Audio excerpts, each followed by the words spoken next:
Bryan Johnson was born on August 22, 1977, in Provo, Utah, and raised in a modest Mormon family in Springville.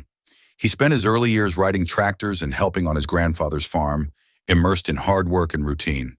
That rural upbringing shaped his discipline, but it also fueled a deep curiosity about life, about survival, and eventually about what it might mean to extend both. After serving a missionary stint in Ecuador, he returned home determined to make a difference and ended up at Brigham Young University before pursuing an MBA at the University of Chicago. In 2007, Johnson co-founded Braintree, a company that revolutionized online payments and acquired Venmo. By 2013, Braintree was sold to PayPal for a staggering $800 million. Though he stepped away from the company, Johnson emerged not simply content with wealth, but haunted by deeper questions. He had built one vision: to succeed in business. The next vision, he realized, must be even more audacious, defying the greatest certainty of all: death. That mission became Project Blueprint. Beginning in 2021, Johnson began a regimented experiment in extreme longevity. He committed to a strict awakening at 4:30 a.m., sleeping 8 hours before dinner and eating only before noon. He adheres to a 2,000-calorie Mediterranean-inspired diet and subjects his body to daily workouts, red light therapy, hyperbaric oxygen chambers, stem cell injections, gene therapy, even blood plasma injections donated by his teenage son. He documents every metric: heart rate in the 40s, bench press of 110 kilograms, nocturnal erections, VO2 max, organ scans, gene markers, hormone levels, all with the goal of reversing the biological clock. He spends roughly $2 million per year and has claimed success. He says he has reversed his biological age by 5 years and slowed his aging so dramatically that his body now gains only 6 months of biological age per calendar year. His motto is simple: don't die. It's more than a slogan, it's a lifestyle. He's even developing an AI brain backup that could store his consciousness digitally. To showcase his progress, Johnson released reams of biometric data. He staged a high-profile summit where attendees could compare their age to his protocols, and he starred in a Netflix documentary that explores his life as a human experiment in real time. He's become the public face of Silicon Valley's obsession with engineering longevity, earning labels like vampire, guinea pig, or centenarian hopeful. Despite the claims, experts remain skeptical. Many criticize his regimen as unsubstantiated, unregulated, and potentially dangerous. Medical boards warn that mixing dozens of supplements could produce unforeseen interactions, and one leading doctor expressed concern that Johnson appeared unnaturally pale and gaunt. The FDA has cautioned against some of the blood procedures, noting they may do more harm than good. Some scientists fear the gene therapy he's received in special economic zones. Outside regulation may lack oversight and long-term safety data. Even his peers in the biohacking community voice concern.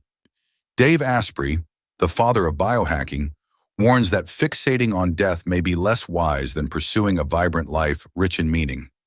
Silicon Valley has also noted the tension between Johnson's spiritual drive and his funding of controversial tools like plasma transfusion and plasma replacement techniques. To many, Johnson is both visionary and cautionary.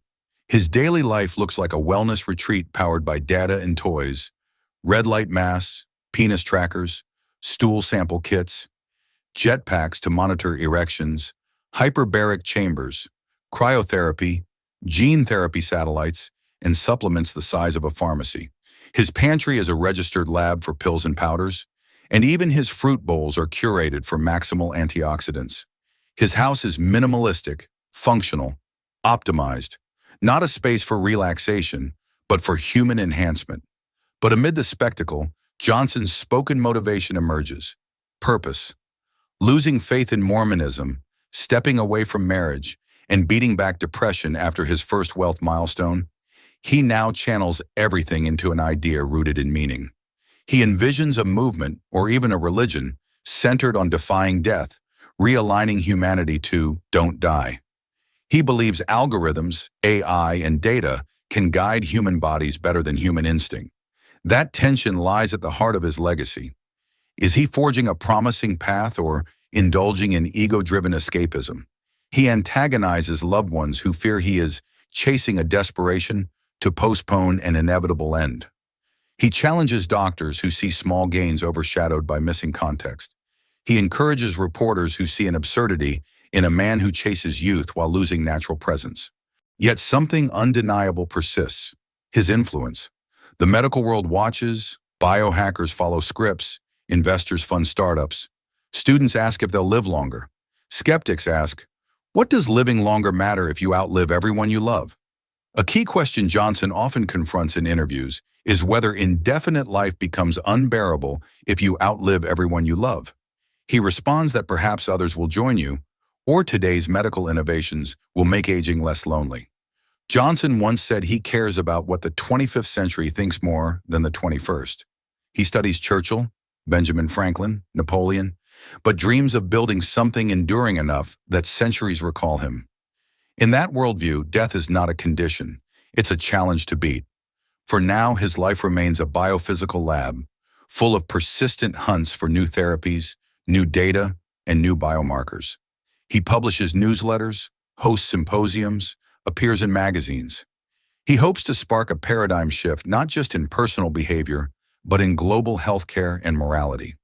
He openly posts data, he invites scrutiny, debate, and replication. In one notable gene therapy experiment on an offshore zone, he reportedly boosted muscle mass and follistatin gene expression by 160%. But critics promptly labeled it fringe science. The Florida transplant tests raised ethical eyebrows. Supporters praised his bravery. He embraced both. He says radical action is necessary for radical results. At 47 years old, life remains urgent. He envisions AI hosts tasked with preserving his neural patterns. He invests in Kernel, a brain data startup. He uses OS Fund to invest in other radical science firms. His body is one of many experiments under his direction. He lives with a sense of force and finality. He wants to change what it means to age. In his earliest days, he aspired to impact the world. As an entrepreneur, he delivered seamless payments and helped modernize commerce. As a thinker, he now attempts to rewrite the definition of life and death. His pivots, from tech to body, from business to biology, demonstrate a man unwilling to accept limits. Where Bryan Johnson goes from here matters. If he fails, history will remember him as a curiosity, a wealthy man chasing miracles. If he somehow proves a meaningful delay in aging or meaningful improvement in function, he may be the grandfather of a longevity revolution. Either way, his experiment functions like this: $2 million a year, 100 pills a day, algorithmic meals, daily exercise, AI-infused ideals, genetic therapies. And behind it all, a question: what if death isn't mandatory? His life asks us, how far should someone go to stay alive? Would you? Because whether you see him as a madman or a pioneer, Johnson's living experiment is reshaping conversations and collecting data on the most ancient question humanity has ever asked: can we escape death?